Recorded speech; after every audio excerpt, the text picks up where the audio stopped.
just going to introduce our speaker. Thanks everybody for coming. Well, it's nice to see familiar faces and a few new ones. I'm Chris Rimmer. I'm the Executive Director of the Vermont Center for Eco Studies, VCE. And it's my pleasure to introduce our speaker. And as you know, we have these Suds and Science gatherings once a month, on the first Tuesday of every month. And they've been really popular. It's been a lot of fun for us, and I hope for all of you. I do want to let you know, however, that next month we're taking up a break. We will not have a Suds and Science in December. We'll resume in January. So I hope to see many of you then. So Sarah Zahendra is a staff biologist at VCE, and she's going to regale us with stories of the natural history and strange doings of whippoorwills. How many of you have ever seen a whippoorwill? Or heard a whippoorwill? More likely. Oh, many of you. How many of you heard one in the last year? Yeah, that's what I figured. Well, with that, I think Sarah has a lot to say about whippoorwills. Yeah, wow, that's interesting. So can I see a show of hands who has heard a whippoorwill before, actually? Who's actually seen a whippoorwill? Wow, that is a rare occurrence. So I spent all summer with them, and I actually ended up seeing them only twice, and in the dark. So I've never seen one in daylight, and I can barely tell you what they look like, except for descriptions and pictures. So I'm Sarah Zahendra. I've been working for the Vermont Center for Eco Studies for about 5 years now, and I started working for VCE for the Vermont Butterfly Survey. And I worked for McFarland, and we finished the butterfly survey off. And then I started working on dragonflies, and then on the Vermont Bumblebee Survey. And I did that for 2 years. The 2-year Bumblebee Survey that ended up being 3 years. So we're just putting the finishing touches on that right now. So as you can see, my area of interest and expertise is not really with birds so much. It's more with insects. That's what I love, that's what I know a lot about. And so, I guess it was last February, Rosalind Renfrew approached me. Now, she's a conservation biologist at VCE, and she is the head of our grassland birds program. And she approached me and she said, "Hey Sarah, how would you like to do some field work for me?" And I said, "Yeah, of course, absolutely, I'd love to." And then it dawned on me that she was talking about birds. And I said, "Oh, no, I don't know anything about birds. I couldn't possibly, they're not my thing." And so we went round and round about it for a little while, and finally, she sat me down in her office, and this is how she sold me on it. She said, "Sarah, we want you to go out to western Vermont, middle of nowhere, almost completely uninhabited no man's land. This is the only place in Vermont where there's still venomous snakes. And the place is lousy with snakes. They're everywhere. It's great.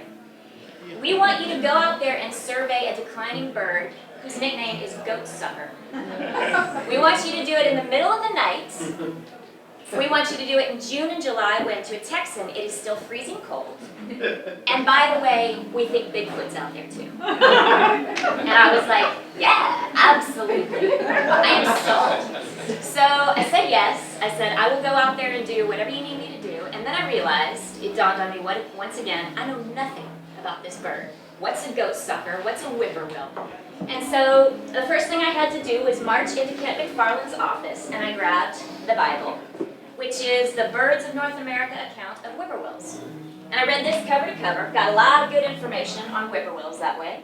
And then I contacted a wonderful woman named Panhunt. Some of you might know her. She works for New Hampshire Audubon, and she is the expert on whippoorwills. She knows just about everything there is to know. And so I peppered her with hundreds of questions and learned everything I could. And of course I did online searches and learned all sorts of things that were untrue about whippoorwills, and a couple of things that were true about whippoorwills. And so what I want to do is I want to talk to you guys a little bit about the natural history, about what I learned over the past year about whippoorwills, why I now like them, and I'm a convert to the world of birds. And then I want to talk to you about their decline a little bit and what I was doing out there in western Vermont, middle of nowhere, no man's land with venomous snakes, looking for these birds. So it's called a whippoorwill, and it is in a family called Caprimulgidae, which means goat milker. Wow. Does anybody know why these things are called goat suckers or goat milkers? Anybody know the story behind that? All right, great. So personally, I think that nocturnal birds really get a bad rap. All sorts of weird tales and stories kind of blossom up around them. And the one that came up around nightjars is that they were seen oftentimes in agricultural areas, flying really low around cattle and around goats. And so the farmers decided, or this tale came up, that what they would do is they would drink the goat's milk, and the farmers would come out the next day and the goats would be dry. So they were goat suckers, or they would steal milk from goats. Now, right, of course, what we now know is the reason that they're flying low around these agricultural lands is because they're eating insects, right? So whippoorwills are nocturnal aerial insectivores, sort of, and I'll tell you sort of why in a minute. But for the most part, they will come out at night and they will eat night-flying insects. What does a whippoorwill look like? So most of you have never seen a whippoorwill, and the description that I got when I would read descriptions of these birds was, they're about the size of a robin, and they're brown and gray and cream mottled. And I was like, well, that doesn't sound like a very interesting bird. And that description, obviously, if you want to pass this around and take a look at it, obviously it does not do this bird justice. So I can't even explain it to you. It's, when you look at them, they're kind of flattened, and they've got sort of a blockish head and a vaguely toady look about them. Their head is kind of flat and block. And they've got these things called rictal bristles, right, next to their mouth, and they're basically just wiry whiskers that come out next to their mouth. So they're kind of ridiculous looking birds. But as you can see from that picture, they are really, really well camouflaged. So their plumage is very mottled, and what they will do oftentimes during the day is they will sit on low branches, and they'll roost there, and they'll kind of flatten themselves against the branch horizontally so that no predators can see them. So that's what they look like. I want to play for you, in case you guys haven't heard it in a long time, since obviously some of you haven't. I want to play the song that I got to hear all May and June. You guys hear it? Over the music? Yeah. Is there a door there? No, we have a door there. So that doesn't really do it justice either, because the song that you actually hear, or the call that you actually hear out of these whippoorwills is incredibly loud, right? So their Latin name is Antrostomus vociferus, right? There's a good reason for that, and I think the most number of times they ever recorded a whippoorwill doing that without stopping was 1,088 times in a row.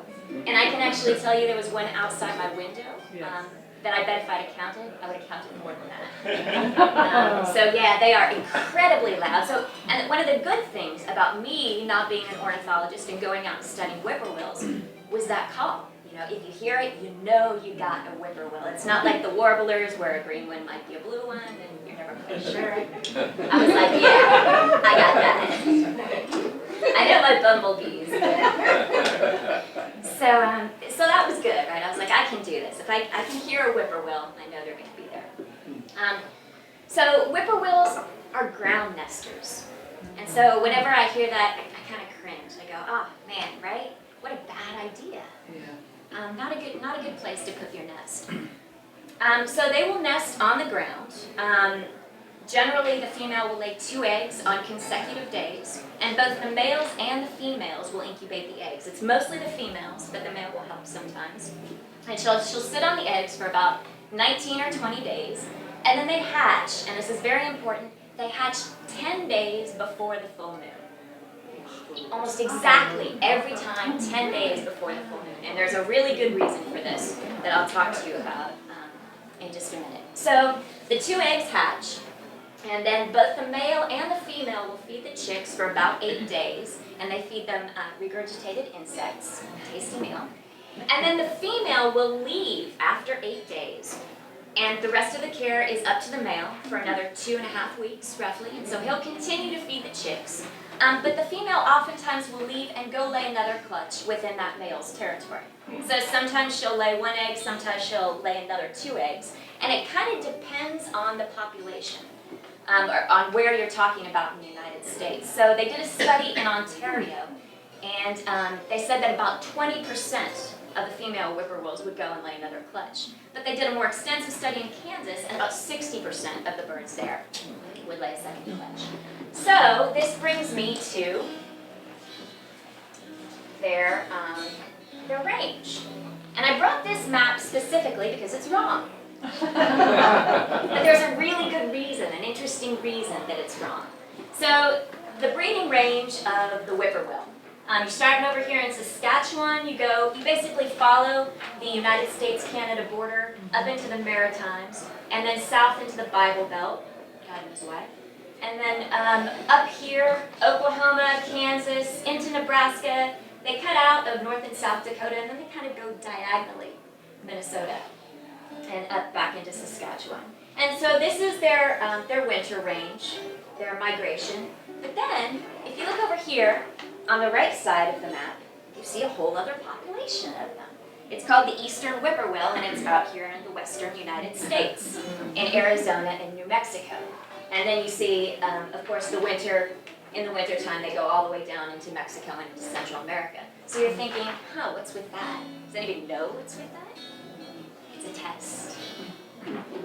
I think it was 2010 or 2011, it became two separate species. The eastern whippoorwill and then the Mexican whippoorwill. So apparently, for a long time, a lot of people knew that these were two different species, a lot of ornithologists and birders. They have a little bit of a different call, and their eggs look a little bit different. But when they finally got to it and did DNA tests, sure enough, two separate species. So that is the Mexican whippoorwill range, and this is our whippoorwill, the eastern whippoorwill. And obviously Vermont is well in its breeding range, so we used to get plenty of them up here. Less of them now. Okay, let's talk a little bit about their habitat. Where do you find whippoorwills if you still find whippoorwills? They're pretty persnickety in a lot of ways, and they're persnickety about their habitat. One of the things that they like is they like edge habitat, and they need two particular things, and they need them right next to each other. The first thing they need is they need a forest with an open understory. So early successional forests, things like pitch pine, jack pine, scrub oak, which we don't have a whole lot of here. If you think pine barrens, that's a great habitat for whippoorwills. The second thing they need, and they need this right next to their forest, is they need an open habitat in which to forage at night. So this could be something like a grassland, an agricultural area, even something as small as a logging road or a power line cut is good enough for them to be able to forage. So they need these two habitats. They need them right next to each other. They're pretty particular about it. But you don't really see that in the Northeast all that much, right? And if you go way back, right, the Northeast was a completely forested area. So then the European settlers come in, They cut down a lot of the trees, and I think, something like 50% of southern New England became agricultural area. And that created fantastic habitat for whippoorwill. So what we think is, before Europeans came and settled, there weren't a whole lot of whippoorwills here to begin with. Afterwards, a lot of this great edge habitat was created, this disturbed habitat was created, and so whippoorwills may have come in and colonized in larger numbers than they were originally. Now what's happening is we see New England is reverting back to its original forested state, and at the same time we're seeing a decline in whippoorwills. We think we're seeing a decline in whippoorwills. We're pretty sure we're seeing a decline in whippoorwills at this point, and that's one of the reasons, although there are a lot of reasons, we think that might be happening. So let's talk a little bit about their decline. How do we know that they're declining, and what are the reasons?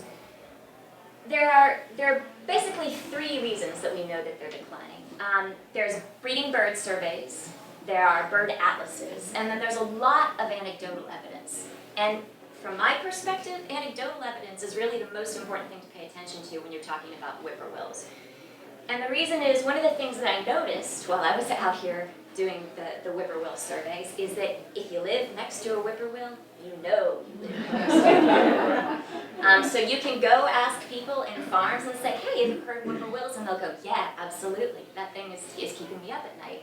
But when you do bird surveys, like for atlases or the breeding bird survey, you don't find them nearly as often, right? You're going out in the morning during the dawn chorus when you hear all the other birds. That's exactly when whippoorwills stop singing, right when the dawn chorus starts. And then, of course, they pick up at other times after dusk. And so, even though those aren't the best ways to survey for whippoorwills, we still noticed a decline. And this isn't just in Vermont, we're talking across New England, across much of its habitat. So I think for Ontario, Pennsylvania, New York, Vermont, Massachusetts, all the way down to Maryland, altogether there was a 54% decline in whippoorwill numbers from their first atlases to their second atlases. Here in Vermont, the first atlas, I think, was 76 to 81, and then the second one was 03 to 07, and we noticed a 77% decline in whippoorwills during that time. So all of that data put together made people start to go, okay, you know what, these birds really are declining. Maybe we should do something about it, and the first thing we need to do about it is start making some whippoorwill surveys that actually work, right? We need to go out at night. We need some standardized surveys that are good for nocturnal birds.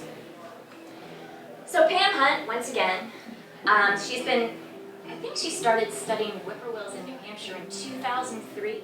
She started doing some studies in the Ossipee Pine Barrens and in the Merrimack Valley, looking at territory and habitat choice. And then around 2006, she came up with routes, survey routes to do in Vermont at night. And she came up with 17 of them. This isn't a great map of them, but you can get some sort of idea. Here's Vermont, and there's routes, 17 routes around this area in Vermont. And so from 2006 on, we've had volunteers surveying these routes at night with a standardized protocol for whippoorwills. And it's been fantastic.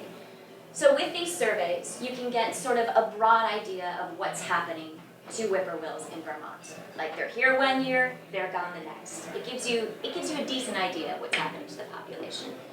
What it doesn't do is tell you how many whippoorwills are in Vermont and what their habitat choice is, what habitats are they choosing. And so in 2012, whippoorwills were listed as threatened. And at that point, Vermont Fish and Wildlife came to BCE and said, hey, can you guys do sort of a pilot study out in this part of Vermont that we think is a whippoorwill hotspot?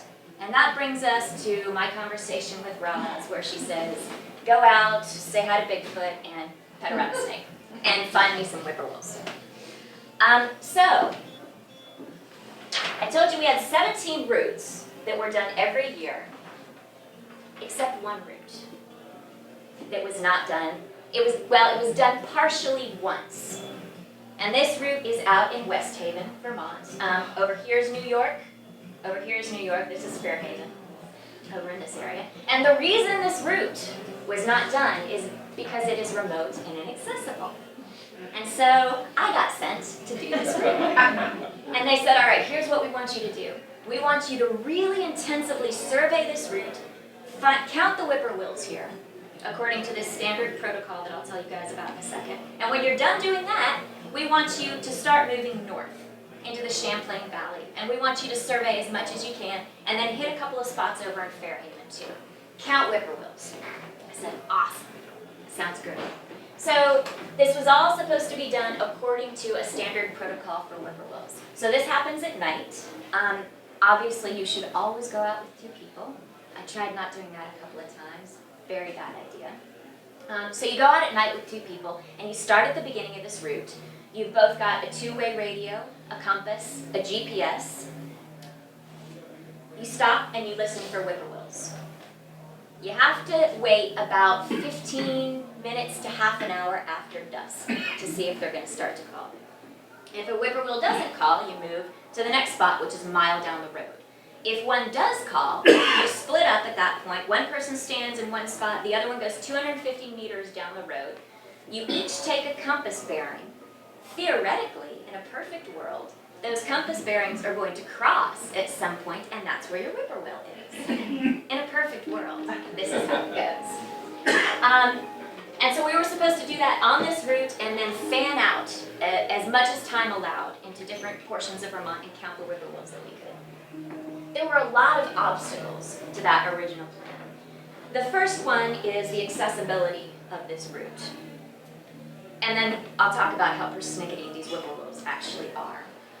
So when we started out, I did my first survey with Panhunt so she could tell me exactly how to do it correctly. And there are only two ways to get to this route.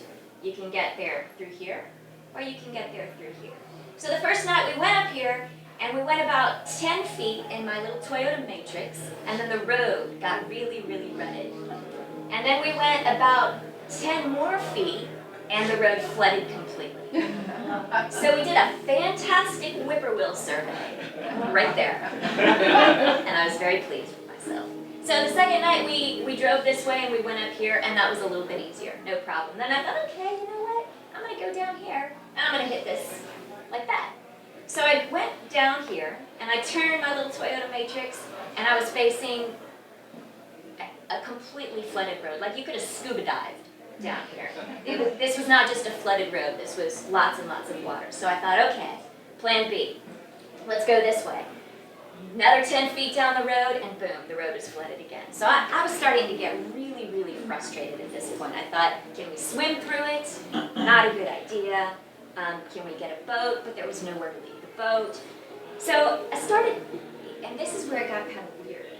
There are a lot of people that hang out here at night. Surprisingly.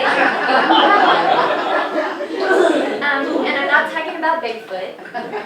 But there are a lot of, this is the Ward Marsh Wildlife Management Area. So this is a really, really marshy area down here. Here's Bald Mountain, which is apparently a great place for whippoorwills. I just couldn't get to it. So what I started to do is talk to these people that were hanging out here. And I realized they were all fishermen. And it was a great spot to fish at night. So I've got all these people out here in the middle of the night, and so I started saying, hey, is there any point at which these roads don't flood? And they said, yeah, come back in June. And I said, okay. Is there any point at which these roads get less muddy and rutted? And they said, oh no, come back with a bigger vehicle. So we ditched this for May. We decided, you know what, we're going to have to do some other portion of Vermont in May because we couldn't get to most of it. So we started to do other parts of Vermont. Ultimately, this is the map of the routes that we ended up doing throughout the survey in May and June. So this is actually New York, don't pay attention to that line. We stayed down here in Whitehall. This is the original route that we were supposed to do and eventually ended up getting to. A lot of blood, sweat, and tears. Over here is Fairhaven. And these were just other random areas that we started fanning out to during the course of our survey. And by the way, if you have questions, feel free to interrupt me and ask them. So like I said, this presented a whole lot of challenges. So aside from the terrain and a lot of the spots that we were supposed to survey originally that we couldn't get to, the second thing that was really difficult about whippoorwills is when they call. So dawn and dusk, pretty reliably, starting in late April, early May, at dawn and dusk, you can hear whippoorwills for half an hour at each time. Well, that doesn't make for a very easy survey, because you start your survey, you maybe hear a whippoorwill and you maybe don't. By the time you've gotten to your second point, that half-hour window is closed, and you can't survey for whippoorwills anymore. Yeah. Why do they whippoorwill? Why do they call in the first place? It's two reasons. It's to attract a mate, and then also the males do it to defend territory as well. So those are the two reasons they're so loud. But there are other times that whippoorwills will come out and call pretty consistently as well. And it has to do with the phases of the moon, which brings us back to why their eggs hatch when they hatch, 10 days before the full moon. So there is a waxing and waning gibbous moon. And what that means is before the full moon, there's a period of time when the moon is more than half visible. And then after the full moon, there's a period of time when it's more than half visible, but it's getting less and less visible. So during that span of time, and it's about a 2-week period in May and then a 2-week period in June, they will reliably call on clear moonlit nights. Sort of. So you can go out at dusk during this waxing gibbous moon. You can go out at dusk, and while there's still some moonlight, if it's not too cloudy, and if it's not too windy, and if it's not too rainy, and you can hear these guys calling for a good chunk of several hours, and you can get in several survey points. And then you can go to bed for an hour or two and get up about maybe an hour before dawn, and you can hear them calling for 45 minutes to half an hour before the sun rises. However, when you get to the waning gibbous moon, what happens is they'll call for about half an hour at dusk, and then the sneaky buggers will stop calling, and they'll wait for the moon to rise at about 11 o'clock at night. And they'll start calling again for a couple of hours, and then they'll stop, and then they'll start calling again at dawn. So it's a really schizophrenic schedule to try and be on when you're surveying these birds. So what I did, being the novice that I am, we first did before the full moon, and they were calling all the way up till about 11 o'clock at night, and then they stopped and we would get some sleep, and then we'd go out again in the morning. So then after the full moon came, and I thought to myself, there's no way these birds are just going to stop calling. Well, that would be ridiculous, right? Why don't we'll just stay out after dusk, we'll stay out all night, and we'll get lots and lots of whippoorwills. So I had 2 fantastic volunteers helping me, very patient people. I was with a woman named Sarah Carline, who was helping me do these whippoorwill surveys, and she said, okay. So we'd go out during the waning gibbous moon, and we start our survey, and it was a little bit cloudy, but I wanted to go out anyway, because I knew we were going to hear whippoorwills. And we didn't hear any whippoorwills. And I thought, that's okay. We're going to stay out till like 11 o'clock at night. And we stayed out, we hit all of these points, great habitat, not a whippoorwill. Couldn't hear one. And so we go back to where we were staying, which is in Whitehall, New York, and it's about 10:45, we finally get into the covers, we're starting to fall asleep, and the moon rises, and right outside our window, a whippoorwill starts calling. And he would not stop. And so finally, at about midnight, I get a text from Sarah in the next room that says, do you just want to get up and go look for some whippoorwills? And I said, yes, let's do it. And so by this time, the clouds had burned off a little bit, and I was like, okay, let's get back into Vermont. And of course, we can't count this New York whippoorwill in our survey, and he's still hollering at us. So we get up, and we go out, and by this time, the clouds had kind of come back in. All night, we did not hear one in Vermont, not a one. At that point, I was ready to quit, move back to Texas, like, I was done. But we were able to, in all, by the end of the survey, we ended up counting 74 whippoorwills, which is a lot of whippoorwills, right?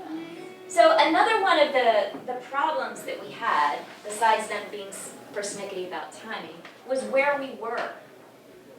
We were surrounded by New York.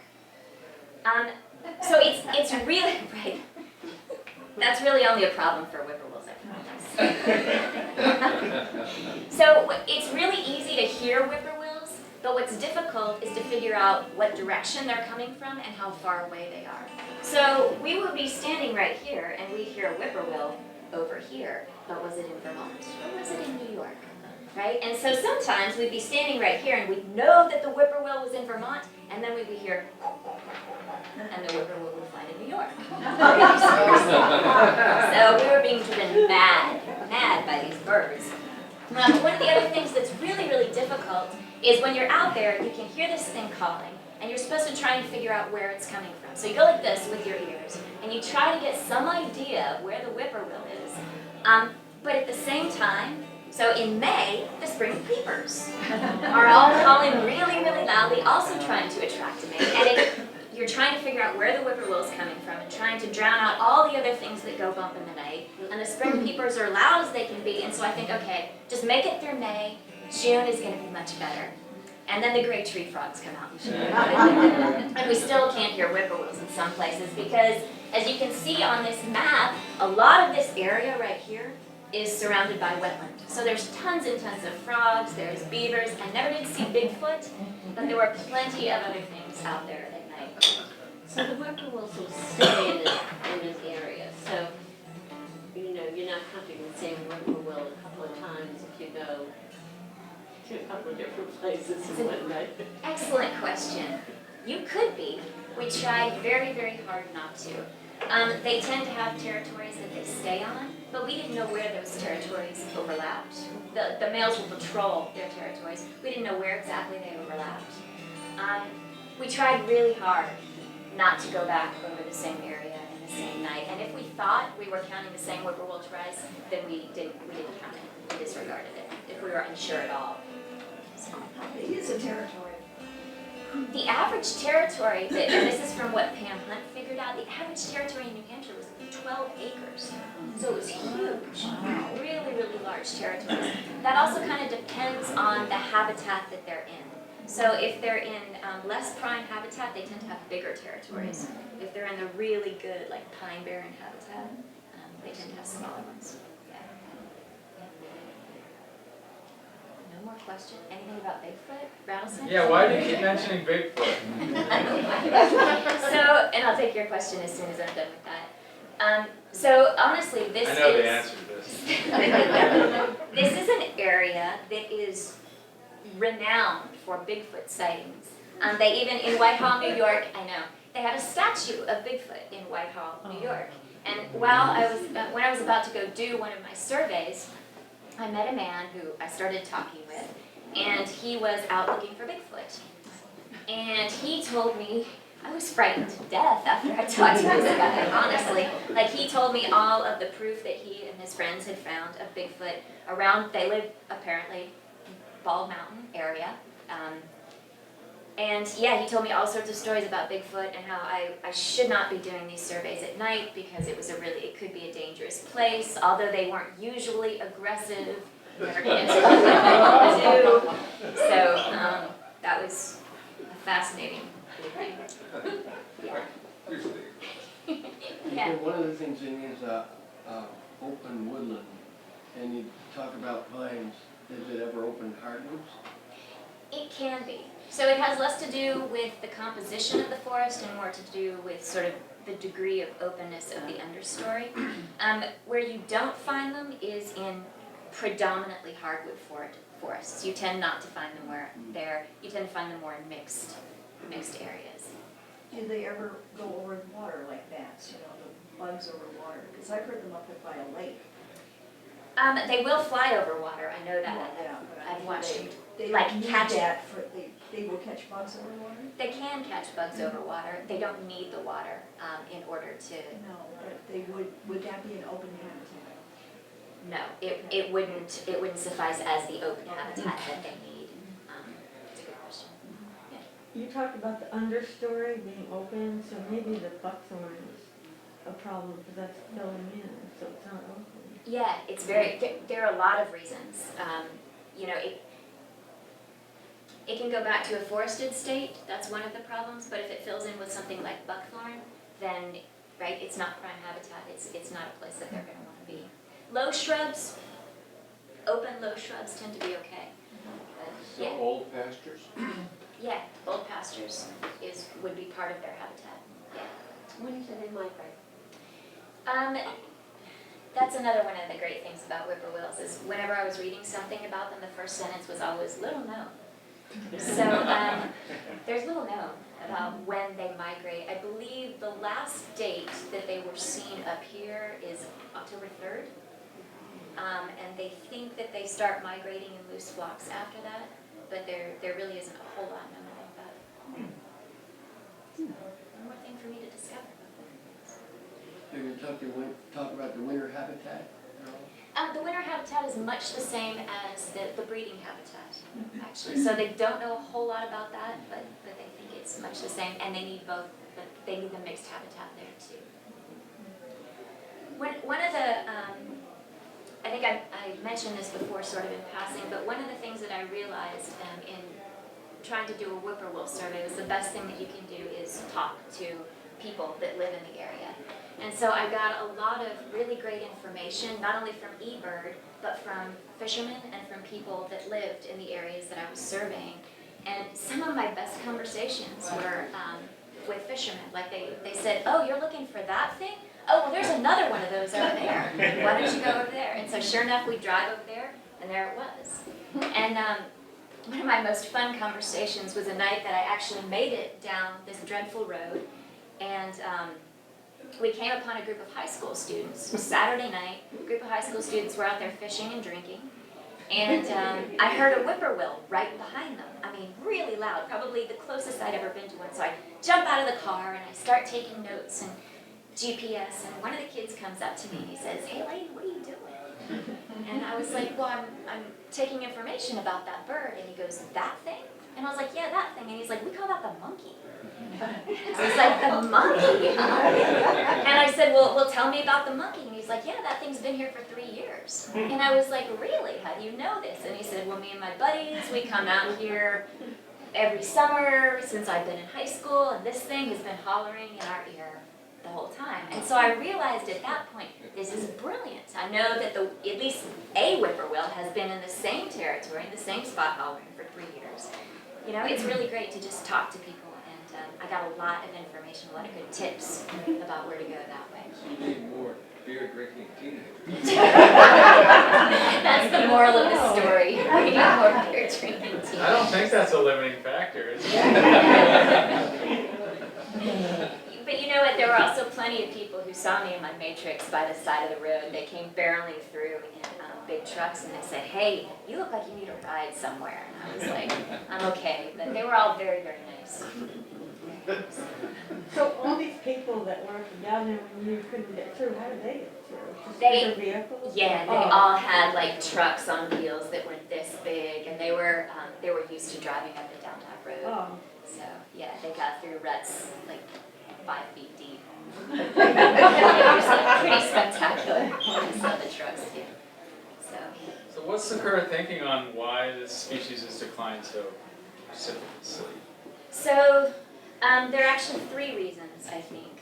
One of them is that the forest is, the closed canopy, the forest is growing back, and they're losing that early successional habitat. They're losing the edge habitat. One of the other reasons is they think, but there isn't a whole lot of data on this, is pesticide use. So spraying for gypsy moths kills gypsy moths, but then it also kills saturniids and sphingids. And I believe roughly 57% of their diet are these moths. And so interestingly enough, 31% is scarab beetles. And so they're called aerial insectivores, but scarab beetles barely fly, they're on the ground. So that's another big part of their diet. But yeah, they say pesticides is another possible factor in their decline. And then another reason they talk about is predation. In particular, things like feral cats, dogs. So it isn't the adults that get preyed on very often, it's the chicks and the eggs that are on the ground. Actually, skunks are their biggest predator. Skunks, then raccoons, then coyotes. And of course, throw in their domesticated animals out at night, and you start to have more of a problem. But there's very little data on any of this. So these are, it's speculation, a lot of it. Do we know how many whippoorwills were in that area when the last survey was done? So the last survey that was done, there were no whippoorwills in that area. But right, it's such a gamble. You go out there on the wrong night, and for one reason or another, they're not singing. So you have to go back night after night after night to find whippoorwills. So even the best night surveys you don't always get a good idea of how many whippoorwills there are out there. Do you know why the moon plays such a role in their mating and their nesting? Yeah, we do. We think we do anyway. They think it's easier for them to hunt when there's a little bit of moonlight. And so anything like cloud cover or bad weather keeps them from hunting as effectively. So, you know, their eggs hatch 10 days before the full moon, so there's going to be a lot of opportunity to feed. What they think is that they're able to silhouette the bugs against the light, and that's one of the ways that they're so effective at catching insects. Could we listen to the call again? Absolutely. Now there's not that much music. Yeah, one of my favorite sounds is the whippoorwill. Let's try it again.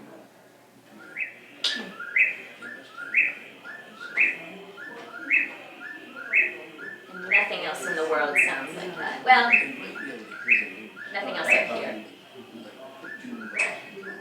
They also make sort of a clucking noise. If you get really close to them, which I did a couple of times, you can hear them starting to make a kind of a clucking noise. And they'll make that if predators come close to their nest as well.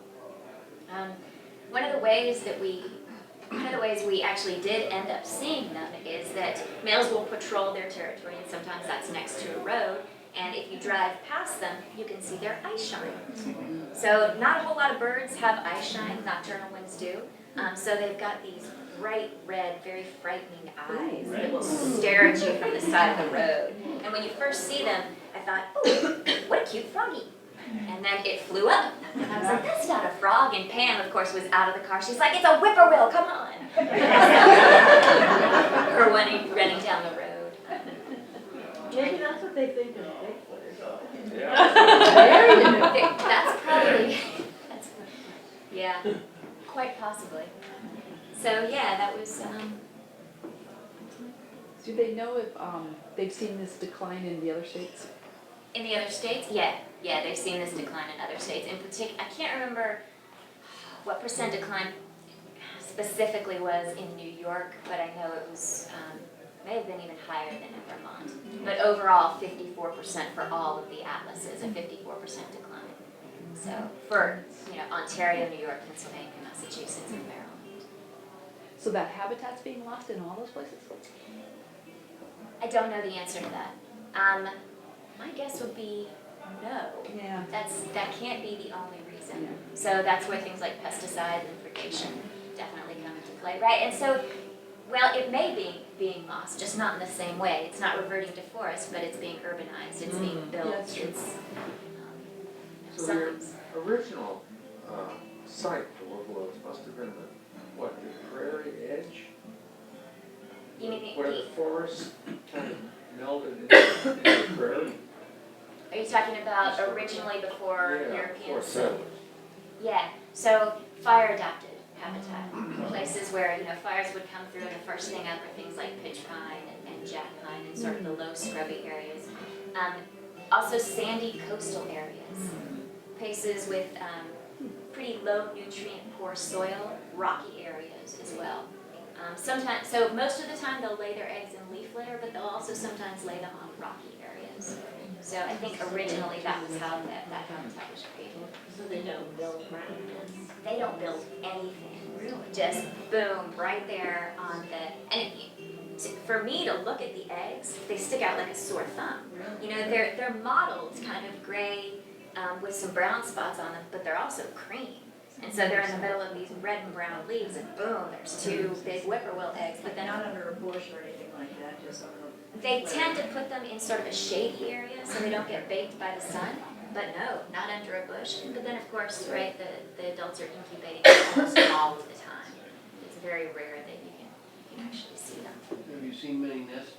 I haven't seen a one, Haven't seen one. no. And I think as soon as you do, put a game cam up. exactly, right. So I see pictures on the internet of them, but then I hear people write accounts and say, nests have very rarely been found. And I don't know anyone, Pam hasn't seen a nest. So when the chicks hatch, they are really well camouflaged. They've got this weird furry stuff, feathers. I'm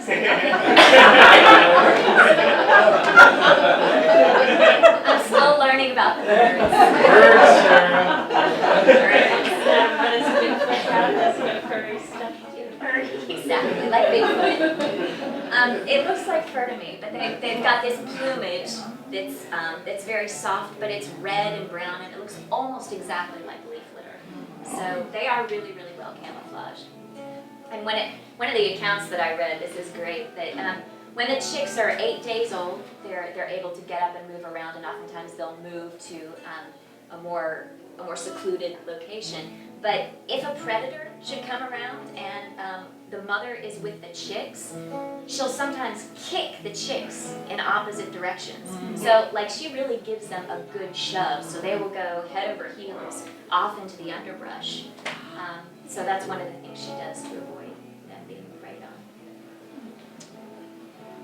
Do you mean one chick in one direction and one the other? Yeah, if she Okay, can, not yeah, different from her. Okay. Yeah. Yeah. Okay. Sometimes they'll do the broken wing display, and this all actually has to do with whether a predator approaches within a meter of the nest. So if it stays outside of a meter of the nest, she just hunkers down and tries to camouflage, doesn't move. But if they come close in, it depends on how long she's been incubating the eggs. Sometimes she'll fly off and let the eggs get predated. Sometimes she'll do the broken wing display, but if there's chicks, she'll just shove off. You've seen this? I have not, no, I've read about it, unfortunately. I need to spend more time with whippoorwills to see it, hopefully. So you're doing the survey again? I think so. I hope so, I certainly hope so. So we won't do it in the same place, and we probably won't do it the same way. They want us to move north a little bit into the Champlain Valley and a little bit east as well, all the way up into Virgins, I think. They, Fish and Wildlife, sorry. They, the Grand They. People with the money. Exactly.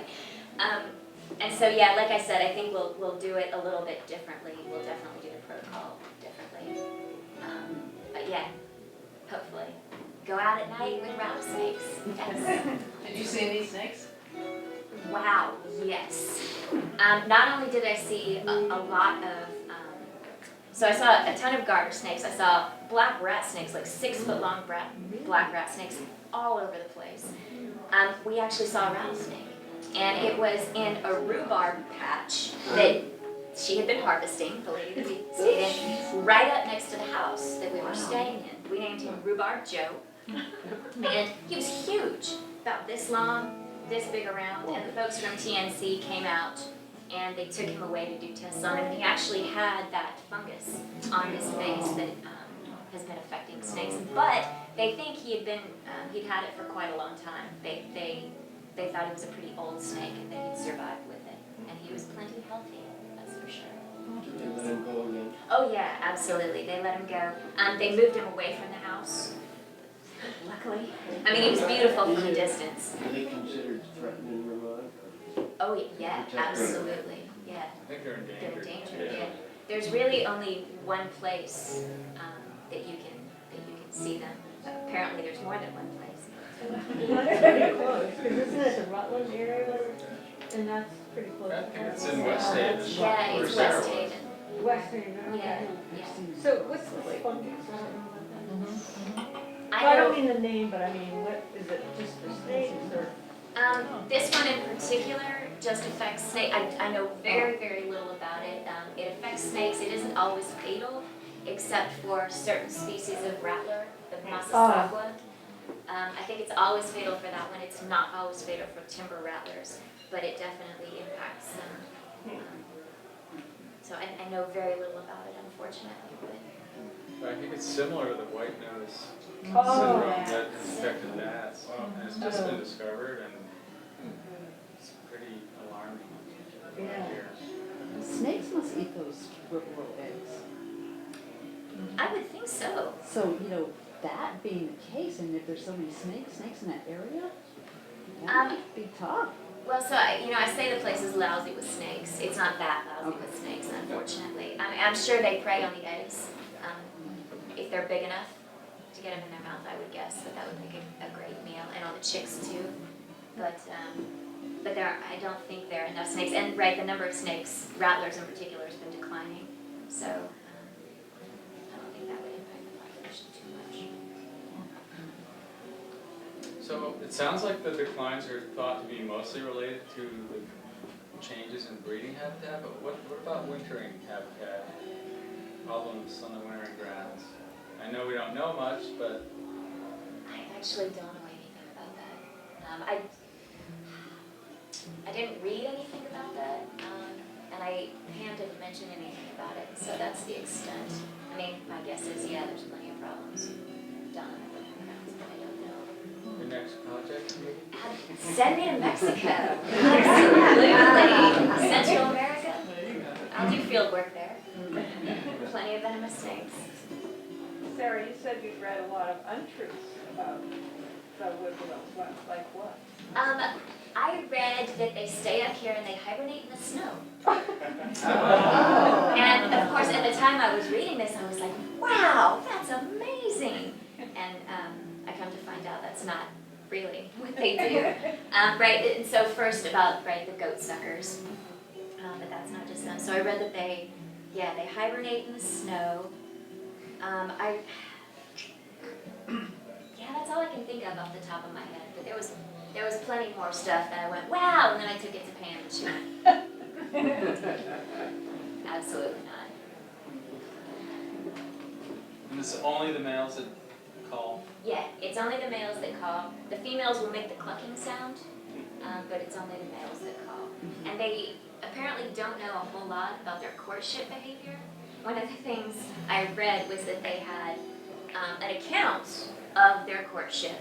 3 people were watching it, and 3 people wrote 3 completely different accounts of what their courtship behavior was. So the BNA account proceeded to say, the female may or may not, ... and then the male might do this, depending on which account you believed. So, little is known about the whippoorwill. Yeah. Which bird at night is the one that dives? Woodcock. Okay, thank you.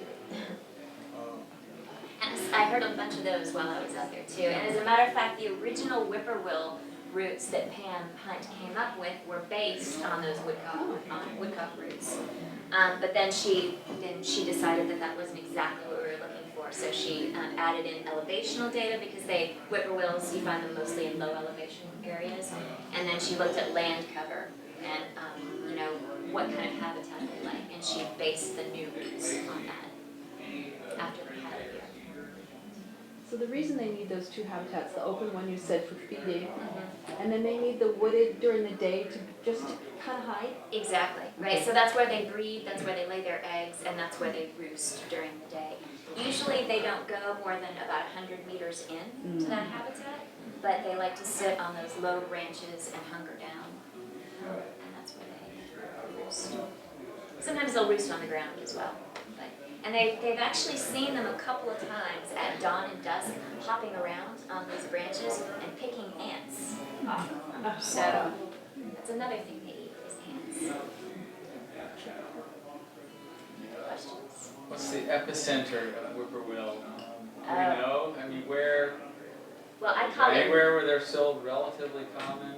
Oh, anywhere in their breeding range? Yeah. They're still relatively common? I don't know the answer to that. West Haven, they're relatively common in West Haven. I don't know. Yeah, I'm not sure about that. Not to put you on the spot. No, go I ahead. love putting you on Yeah, the this- spot. No, but another species which is similar and in the same family is the common nighthawk. And I wonder if you could just tell people about what's going on with common nighthawks.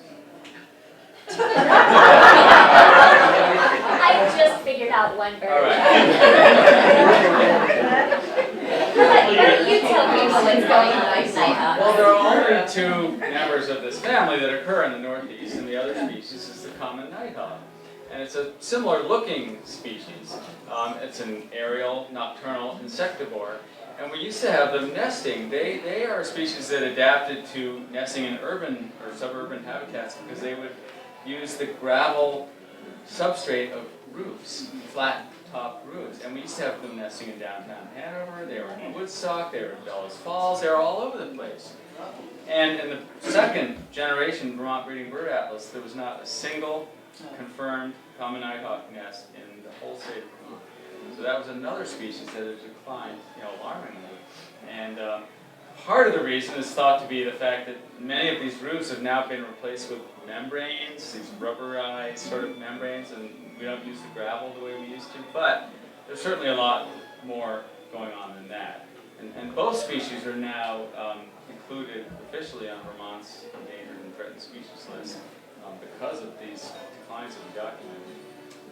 But nighthawks you can still see because they migrate in often sizable flocks, and you can see them in sort of late August is the peak time. Migrating, for instance, down the Connecticut River, you can see tens of them together, right before dusk. Often is a good time to see them. Didn't So- you used to see them in the islands? Where when you did that study on the,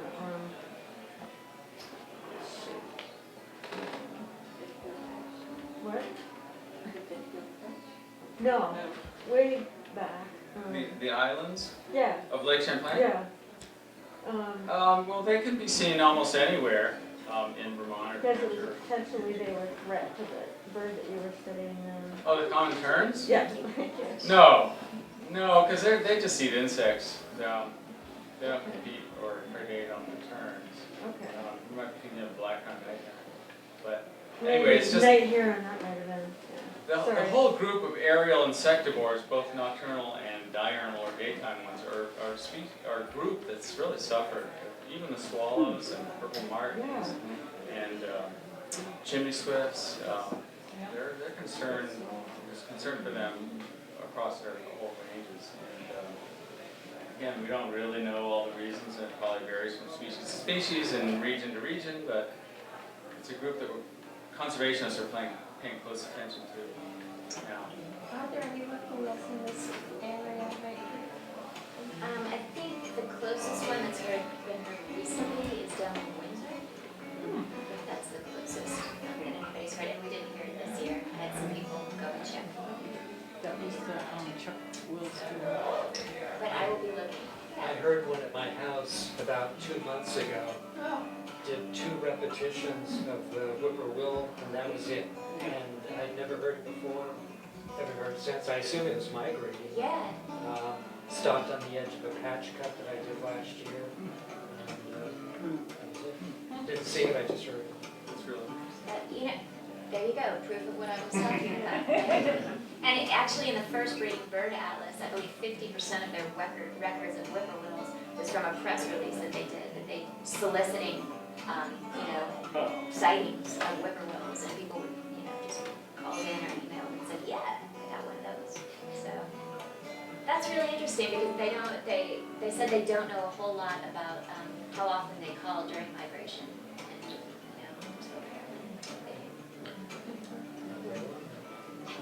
How about once they've migrated, do they call a lot in the south? Since they're not mating and they're not, My you guess might have a is, territory. yeah, I don't know the answer to that. My guess is probably not much. Maybe, once or twice, but not 1,088 times or however many they call. Yeah, outside my window. Have you thought about using technology, directional mics, night vision goggles, that kind of stuff in your work to help you identify and see them? Yeah, I certainly have. So Ken McFarland has a parabolic mic hiding out in his office, and I was sorely tempted to steal that more than once to go and do these whippoorwill surveys. And so that's one thought that I've had. As far as the night vision goggles go, you see them so rarely anyway. I don't know how much good they would do, except as far as, knowing the terrain that I'm in. Because there were plenty of nights where I wanted to go further into an area, I just had no idea what I was walking into. And so, as far as that goes, yes, it would help. Yeah. Posted land, rattlesnakes. It's a good time. If this, a little bit northeast comes about, and if it's, related to, near Kingsland Bay area or something like that, we have some property that, it's near the state woods and there's open next to it. You could use that. Absolutely. I'll even get you to come survey with me. Okay, I'll do that. We do take recruits, absolutely. That's great. Yeah, and obviously, right, if you guys hear a whippoorwill, please email me. I definitely want to know about it. It doesn't matter when it is or where you are. I'm interested to know. Definitely. Put it in eBird. It used to be so common when I was a kid. That's what everyone says. They used to be everywhere. I mean, that's one of the things that people said to me when I was out talking to them. They said, oh yeah, we used to hear those things all the time. Well now, no, not at all. There's a rodent infected called whippoorwill. Road, and there used to be whippoorwills up there Yep, all the time, you hear them. I- And obviously, that's why I was saying that. yeah. I know a person who lives on Whippoorwill Road, as a matter of fact, and she has been listening for whippoorwills and not heard them in many, many years. This was probably 30 years ago. One of the nights that we were out doing our survey, one of the 2 nights that I actually saw a whippoorwill, we were done with the survey, we were tired and we wanted to get home, and as we were driving along the road, a whippoorwill flew at the car. And then it flew back down to the side of the road. And of course, the last thing I want to do is run for a whippoorwill. And I'm surveying for whippoorwills, so I stop the car, and it's sitting there, like in front of my car. And Sarah's like, okay, just go really slowly, I'm sure it'll fly away. So I inched up, and it flew at the car again. I was like, oh man, what, and this was the only way home. We couldn't backtrack or anything. So this thing, we played this game going down the road. I don't even know how long, it felt like forever. But eventually, the whippoorwill got out of our way and let us go our way. But what I found so interesting about it is it was literally flying at the car. At this point, I'd switched out the Matrix for a Subaru. So it was flying at the Subaru over and over and over again. And, I'd never read anything about them doing that or heard about it. Obviously, I guess it was a territorial male. Or was it headlights? Maybe, exactly. Maybe there were bugs that it That's wanted. your bug. It could have been, right? It's very possible. I mean, we had just finished surveying an area that had tons of whippoorwills in it, so I'm sure there were nests. It was in June, so yeah, interesting whippoorwill behavior. Well, what an introduction to the world of birds. Man, wasn't it though? I completely fell in love with them. I really did. Anything called a goat sucker. It's got to be fascinating, and sure enough, it was. Well, we'll have Sarah back next year, a year from now, to update us. Talk about bugs. Thanks for